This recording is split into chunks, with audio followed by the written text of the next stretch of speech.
थोड़ा सामने में आओ।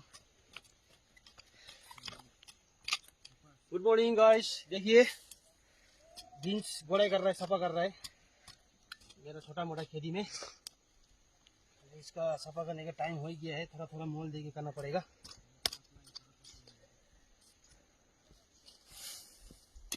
हथियार भी बहुत खतरा है ना, फिर देखो ना डायरेक्ट रड का कुटी है। रड एक लाओ बस, गरम करो मारो बस डायरेक्ट बन जाएगा।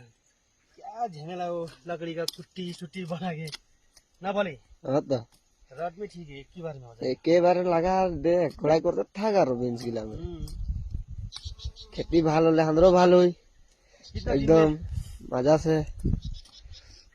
কি করব আর ঘোড়াই করি আর সিজন সিরাই আতে আর আমারও সিজন এখন শেষ শেষ হতে যায়।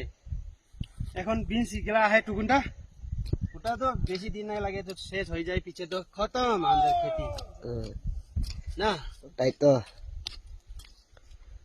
देख सकते हैं गाइस, ऐसा करना पड़ता है काम। हम लोग किसान लोग का काम ऐसा है, खेती वाला लोग का। दिन भर काम करो, रात को मजा से चैन का नींद सो, वही असली जीवन का आनंद है। दो बोले।